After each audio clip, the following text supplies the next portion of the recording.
I'm to repair my stereo clock again because it's something that seems to be intermittent with it. It'll power on and off at random, which is annoying because every time I have to reset the time. It's a Pacific brand as well. Let me see if I can do it. Get the screen there.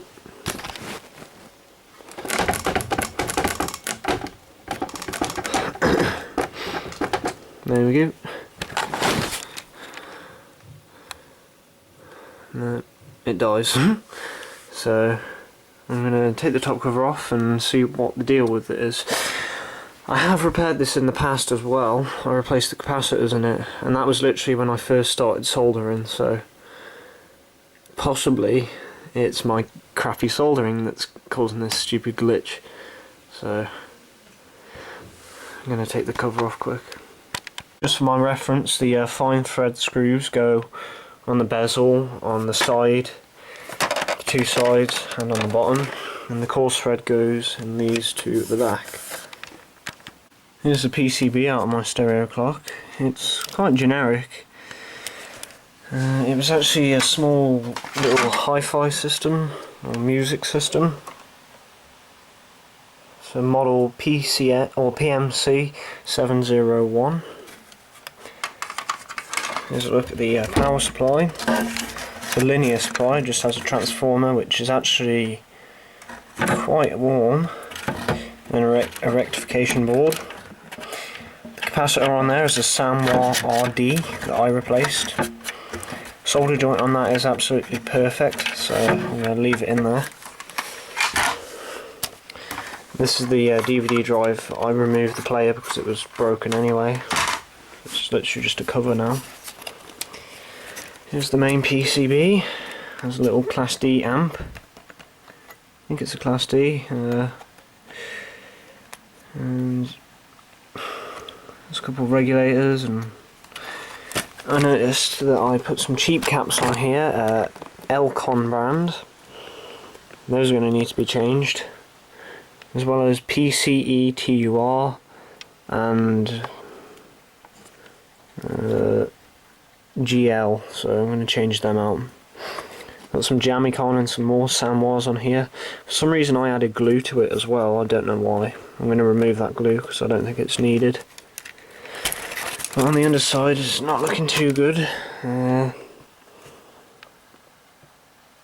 This is when I first started soldering, so you see that trace there is completely broken off now.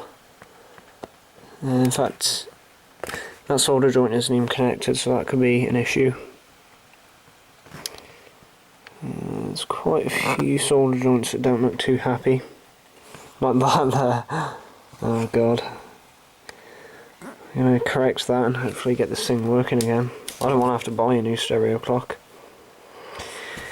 This thing here is the tuning coil. Basically just a variable capacitor. Believe it or not, even though this thing doesn't have an aerial, because I ripped it off when I was younger, this thing still is able to get FM channels, which I found kind of funny.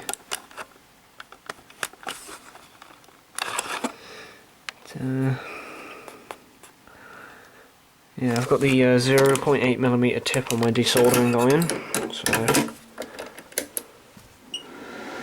let's get on with this. I'm going to be changing these caps, so using Nichicon VR, the 220 microfarad 16s. For the 0.47 microfarad 50 volt I'm using Rubicon YXF, and for the 1 microfarad I'm just using some Jamicons because,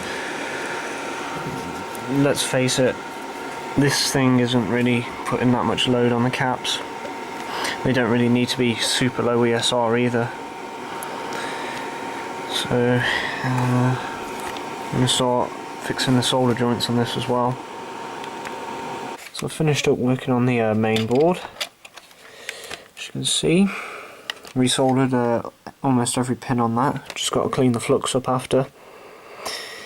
I removed the connector that went to the DVD drive. It had that crappy glue on it, which is like rock solid. like almost plastic. Replace the caps, the ones that were a crappy brand. They don't look too good either. The bottoms look like they're almost pushing out a little. Elcon brand, yeah. And the PCE TURs. But I've got brand new caps pretty much all on here now. The Jamicon ones and the Samwas, they're only about 9 months old, so I'd say they're pretty still well within their spec. So I've just resoldered a lot of things, and let's hope that this amp, or the stereo clock is back up and working again. If not, I'll have to continue investigating. So it's now back to full working order. I've replaced the feet on the bottom with some feet that I took off of a TV stand, which was scratched up and cracked, so now I can move it around fine. Before I was using some double-sided tape to hold it down. It now works fine as well. I've only had it on for a few minutes, but it hasn't cut off, and if I do that, nothing happens, so it's working. And I've noticed as well that if I turn the radio on, it hisses, but before it used to make like a really high-pitched squealing noise, and I haven't changed it, or I might have changed the tuning dial, but before, I think on every channel it made like a high-pitched whining noise, but it doesn't now. There's the brand new Planet stuff, and we're on demand, so drop by anytime. Your kids' favourite TV characters are now living together on the Sky Plus homepage. Sky, believe in better. This thing is funny because I've also I've already said I cut the aerial out, but it still gets the signal. Just gotta get the time right, and that's it, so thanks for watching.